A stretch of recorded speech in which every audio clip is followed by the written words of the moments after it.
Assalamualaikum warahmatullahi wabarakatuh. Jumpa lagi ya kita teman-teman di channel Kursus Kilat tentunya. Dan channel ini akan membahas seputar perbaikan-perbaikan HP ya, yang dikhususkan untuk teman-teman teknisi kita yang masih pemula ya tentunya.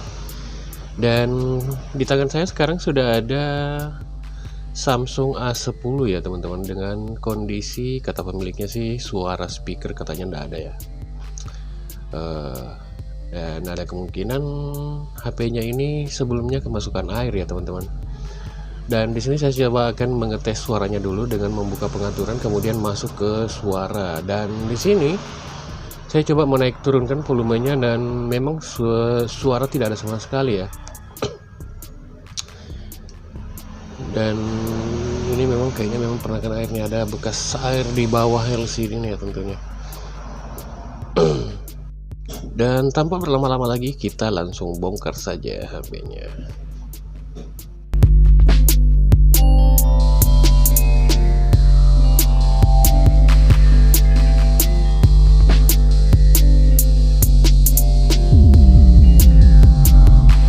Dan untuk pengecekan pertama di sini yang saya lakukan adalah mengecek speakernya dulu, karena tidak menutup kemungkinan ya speakernya mati. Belum tentu berarti suara tidak ada itu langsung ke mesin ya. Ini kita cek dulu bagian PCB konektor ya, apalagi ini saya lihat PCB konektornya sudah pernah diganti juga sebelumnya. Jadi yang saya akan cek dulu di sini adalah speakernya ya teman-teman. Dan di sini saya menggunakan avometer digital, ataupun teman-teman bisa juga menggunakan avometer analog ya dengan mode buzzer. Jadi ada suaranya keluar. Kalau misalnya speaker ini memang masih bagus, bakal ada suara notifikasinya ya teman-teman. Dan bisa teman-teman dengar tadi suara buzzernya masih ada ya untuk di avometernya. Jadi sekarang saya coba cek lagi bagian konektor fleksibelnya, karena di speakernya tadi saya rasa masih cukup bagus. Dan saya akan perbesar dulu gambarnya. Dan jika saya perhatikan di sini, di konektor fleksibel, di konektor PCB ini, di sini tidak ada sama sekali bekas air ya. Jadi kemungkinan bukan di sini kerusakannya, namun tetap saya akan coba melakukan pengukuran jalur dulu dari pin speaker menuju ke jalur di konektor ini ya, karena bisa saja di situ ada yang putus ya teman-teman. Cuma karena kita tidak bisa melihatnya secara kasat mata, jadi saya menggunakan avometer ya tentunya. Dan setelah dilakukan pengukuran, ternyata jalurnya masih aman ya teman-teman. Dengan adanya suara avometer yang teman-teman dengar barusan itu menandakan jalur masih aman ya. Dan sekarang saatnya kita beralih ke bagian mesinnya, karena yang di bagian bawah tadi sudah kita cek semua, ternyata normal-normal aja. Dan sekarang saya coba untuk mengecek bagian di mesinnya ya teman-teman.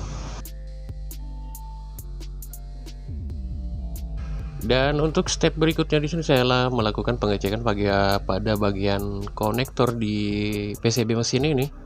Dan di sini saya lihat sepertinya aman aja ya, tanpa ada bekas air di bagian konektor ini, dan tidak ada korsi juga. Dan setelah saya geser sedikit, ternyata di sini baru kelihatan ada bekas air di bagian IC audio ya teman-teman. Ini IC audionya di dekat soket tombol power ya teman-teman. Jika teman-teman belum tahu, ini IC audio di dekat tombol power ini. Dan di sini saya coba akan membersihkannya dulu dengan menggunakan cairan pembersih ya, untuk membersihkan IC-nya lain. Dan lanjut saya akan melakukan pengukuran, apakah siapa tahu ada mungkin yang short gitu atau bagaimana ya. Dan selanjutnya mengukur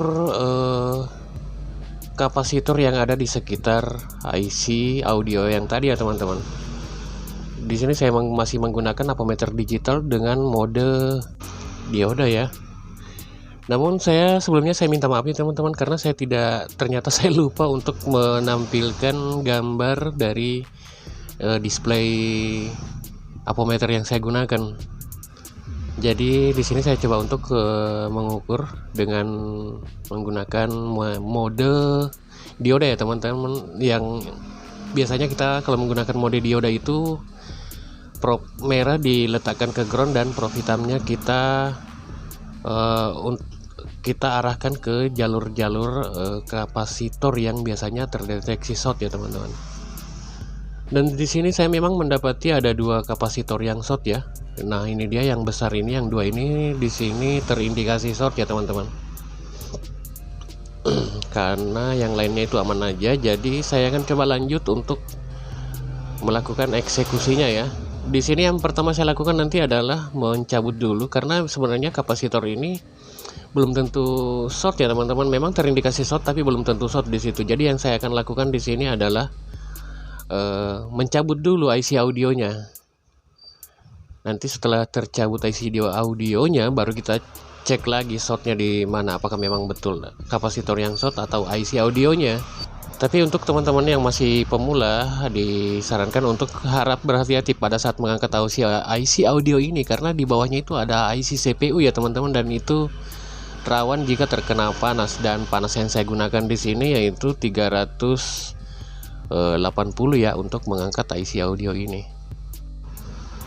Dan setelah IC audio tercabut, lanjut lagi saya akan melakukan pengukuran pada bagian kapasitor yang saya curigai short tadi ya, karena di sini yang menentukan ya, kalau sudah kita angkat IC audio kemudian ternyata masih short, berarti sudah positif kapasitor yang tadi yang short ya. Nah, di sini bisa teman-teman lihat di situ memang terjadi short ya di di kapasitornya ternyata. Jadi saya akan lanjut lagi untuk mencopot kapasitor yang tadi ya. Dan di video sebelumnya teman-teman sudah bisa lihat kan yang saya tandai tadi, kapasitor yang short itu ada dua ya. Dan saya akan mencabut dulu salah satu dari kapasitor yang tadi. Oke, harap teman hati-hati untuk melakukan pencopotan di sini menggunakan blower ya. Oke, di sini sudah tercopot satu. Dan setelah dicopot satu, kita lanjut lagi melakukan pengukuran ya. Dan di sini saya melakukan pengukuran kembali dan ternyata masih ada yang short ya teman-teman. Jadi ada kemungkinan juga dari kapasitor ini dua-duanya short ya teman-teman. Nah, di sini bisa teman-teman lihat tidak ada angka yang keluar. Kalaupun ada yang keluar itu angkanya sangat rendah. Jadi itu menandakan kapasitor yang masih ada di situ masih ada lagi yang short ya teman-teman. Jadi saya coba untuk melakukan pencopotan lagi. Dan setelah mencabut dua kapasitor tadi, di sini saya tidak mendapatkan short lagi ya. Jadi saya akan lanjut ke proses pemasangan audio yang saya cabut tadi ya teman-teman. Dan sebelum IC audionya dipasang kembali, di sini saya akan coba untuk membersihkan dulu bekas timah lama dari IC audio ini ya menggunakan solder.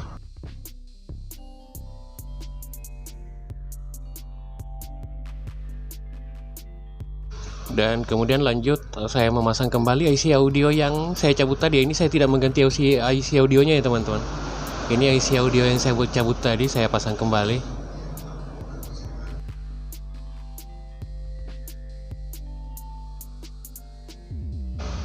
Dan saatnya sekarang kita melakukan perakitan kembali ya. Dan tadi saya tidak sempat melakukan pengambilan gambar pada saat melakukan pengetesan ya pada suaranya, dan ini suaranya sudah bisa ya teman-teman, sudah ada keluar suara. Jadi saya langsung rakit aja, karena seperti yang tadi saya bilang, saya tidak sempat melakukan pengambilan gambar pada saat pengetesan pertama tadi.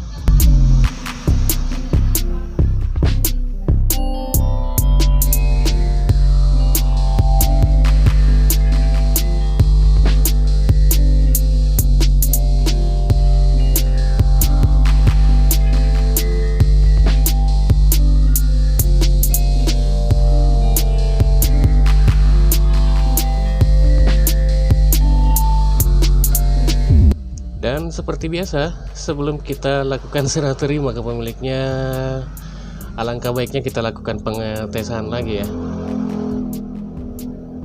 supaya tidak terjadi komplain dari pemiliknya. Oke, coba kita setel lagi volumenya. Ini sepertinya kurang terang ya teman-teman. Coba saya terangkan dulu lampunya agar bisa gambarnya lebih kelihatan jelas ya. Oke.